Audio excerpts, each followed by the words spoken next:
नमस्कार दोस्तों, स्वागत है आपका जेडी एजुकेशन के शैक्षणिक मंच पर।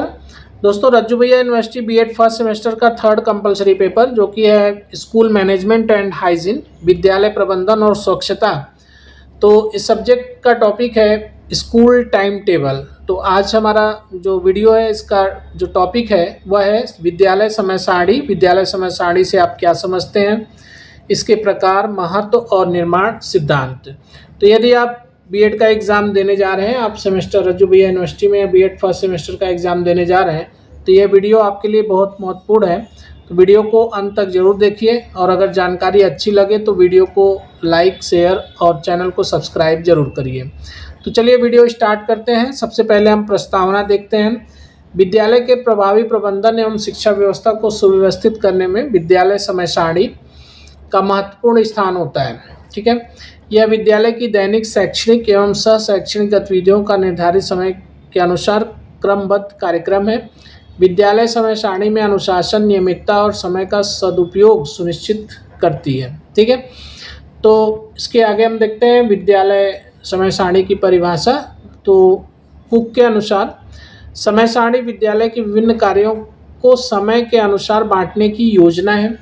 निक्सन ने क्या कहा है? निक्सन के अनुसार देखते हैं, समय सारणी वह योजना है जिसमें निश्चित समय पर निश्चित कार्य करने की व्यवस्था रहती है। ठीक है, तो ये थी परिभाषा हमारी विद्यालय समय सारणी की। आगे देखते हैं विद्यालय समय सारणी कितने प्रकार की होती है। विद्यालय समय सारणी के टाइप्स।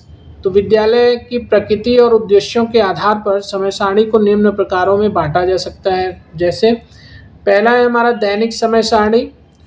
दैनिक समय सारणी फर्स्ट है। प्रतिदिन की कक्षाओं और गतिविधियों का क्रम जो होता है वो दैनिक समय सारणी में आता है। दूसरा साप्ताहिक समय सारणी, पूरे सप्ताह की शैक्षणिक योजना तैयार की जाती है।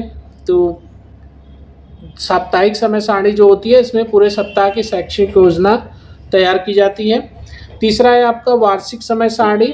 वार्षिक समय सारणी में पूरे शैक्षिक वर्ष, है ना, पूरे शैक्षणिक वर्ष की परीक्षाएं, छुट्टियां, कार्यक्रम इत्यादि जो है वो वार्षिक समय सारणी के अंतर्गत तैयार की जाती हैं। नेक्स्ट है आपका शिक्षक समय सारणी। तो शिक्षक को पढ़ाने वाली विषयवार कक्षाओं की सूची जो दी जाती है वो आती है आपकी शिक्षक समय सारणी में। कक्षा समय सारणी, एक विशेष कक्षा की दिनचर्या का कार्यक्रम। अगर किसी दिन कोई विशेष क्लास लगती है, ठीक है, इम्पोर्टेंट क्लास है, तो आप उसको कक्षा समय सारणी के अंतर्गत रखेंगे। सह शैक्षणिक समय सारणी, खेल, प्रार्थना, योग, सांस्कृतिक गतिविधियाँ इत्यादि ये आपकी जो है आती हैं सह शैक्षणिक समय सारणी के अंतर्गत। तो ये था हमारा समय सारणी के प्रकार। तो कुल 6 प्रकार की समय सारणी यहाँ पे दिखाई गई हैं। ठीक है, आगे हम देखते हैं समय सारणी का महत्व क्या है, मतलब समय सारणी क्यों जरूरी है, आवश्यक क्यों है, इसका महत्व क्या है। तो ये चीज़ें देखते हैं हम। तो विद्यालय समय सारणी निम्न कारणों से अत्यंत आवश्यक होती है। जैसे कि पहला है, इससे समय सारणी बनने से समय का उचित वितरण और सदुपयोग होता है। दूसरा है, विद्यार्थियों में अनुशासन एवं नियमितता का विकास होता है। तीसरा है, शिक्षकों के कार्यों में स्पष्टता और संतुलन रहती है। फोर्थ है आपका, शैक्षिक गतिविधियों में निरंतरता रहती है। फिफ्थ है आपका, सह शैक्षणिक गतिविधियों का समुचित संचालन। 6 नंबर है, अध्ययन और विश्राम में संतुलन। 7th है आपका, विद्यालय प्रशासन में सरलता। और अगला है आपका, विद्यार्थियों में कार्य के प्रति गंभीरता और समयबद्धता। तो ये कुछ 8 पॉइंट थे जो यहाँ पे दिखाए गए हैं कि विद्यालय समय सारणी आवश्यक क्यों है। ठीक है, तो आप इनको नोट कर सकते हैं। आगे हम लोग देखते हैं कि समय सारणी निर्माण के सिद्धांत। जब समय सारणी बनाई जाती है तो क्या सिद्धांत अपनाए जाते हैं, कौन कौन सी बातों का ध्यान रखा जाता है समय सारणी बनाते समय। तो चलिए अगली स्लाइड में हम लोग देखते हैं समय सारणी निर्माण के सिद्धांत। इसमें आपका एक अच्छी और प्रभावी समय सारणी बनाने के लिए निम्न सिद्धांतों का ध्यान रखना चाहिए। ठीक है, कौन कौन सा ध्यान रखा जाता है। तो शारीरिक एवं मानसिक थकान का ध्यान। ठीक है, शारीरिक एवं मानसिक थकान का ध्यान। कठिन विषय सुबह और हल्के विषय दोपहर में रखे जाएं, क्योंकि दोपहर में क्या होती है, नींद आने लगती है, लोग सोने लगते हैं। तो इसलिए जो हार्ड सब्जेक्ट हैं उनको सुबह के टाइम मॉर्निंग में, और हल्के जो विषय हैं उनको आफ्टरनून दोपहर में रखना चाहिए। दूसरा है लगातार एक जैसे विषय न रखे जाएं, क्योंकि जब आप एक जैसे विषय लगातार रख देते हैं तो विद्यार्थी क्या होता है, एक क्लास 2 क्लास करने के बाद उबने लगते हैं, उबन होने लगती है विद्यार्थियों को, तो चीज़ें समझ में नहीं आती। तो इसलिए जब भी विद्यालय समय सारणी बनाई जाए तो ये इस बात का ध्यान रखा जाए कि एक जैसे विषय न रखे जाएं। ठीक है। तीसरा है शिक्षकों की योग्यता व उपलब्धता का ध्यान रखें। कौन सा टीचर कब अवेलेबल रहेगा, कब उपलब्ध रहेगा, उसकी क्या योग्यता है, कौन सा सब्जेक्ट वो पढ़ा सकता है, कौन सा सब्जेक्ट नहीं पढ़ा सकता, इन बातों का भी ध्यान रखना चाहिए। कक्षाओं और संसाधनों का उचित प्रावधान। पांचवा है आपका विश्राम का उचित प्रावधान।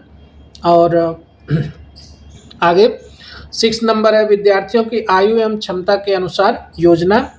7th है आपका लचीलापन और व्यवहारिकता। 8 नंबर है शैक्षणिक गतिविधियों का समावेश और शिक्षा के उद्देश्यों के अनुरूप निर्माण। तो ये कुछ 8-9 पॉइंट हैं जिनको ध्यान में रखकर समय सारणी बनाई जानी चाहिए। अब हम लोग देखते हैं कि इसका निष्कर्ष क्या निकलता है। तो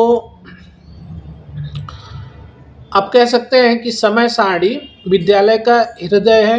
यह शिक्षा प्रक्रिया को व्यवस्थित, योजनाबद्ध और उद्देश्यपूर्ण बनाती है। इसके अभाव में विद्यालय का संचालन अव्यवस्थित हो जाता है। ठीक है। तो कहने का मतलब कि अगर आपको एक विद्यालय रन करना है, अच्छे से रन कराना है, तो विद्यालय समय सारणी होना अति आवश्यक है। इससे क्या होगा कि सारे जो वर्क हैं, शिक्षण कार्य हैं, वो सुचारू रूप से चलते रहेंगे और सारे लोग अपने अपने समय पे उपस्थित होकर अपना अपना काम करेंगे। ठीक है। तो ये था हमारा आज का वीडियो। अगर जानकारी अच्छी लगी हो तो वीडियो को लाइक करिए, शेयर करिए और चैनल को सब्सक्राइब करिए। अगर अभी तक आपने चैनल को सब्सक्राइब नहीं किया है तो ज़रूर करिए, क्योंकि पर डे आपको नया टॉपिक का वीडियो मिलेगा। और रज्जू भैया यूनिवर्सिटी में बीएड फर्स्ट सेमेस्टर में जितने भी सब्जेक्ट हैं वो सारे सब्जेक्ट आपको यहाँ पे मिलेंगे फ्री ऑफ कॉस्ट। तो इसलिए चैनल को सब्सक्राइब जरूर करिए और अपने दोस्तों को भी शेयर करिए। ठीक है। तो चलिए आज के वीडियो में बस यहीं तक, मिलेंगे हम लोग नेक्स्ट वीडियो के साथ। तब तक आप अपना ख्याल रखिए। बहुत बहुत धन्यवाद।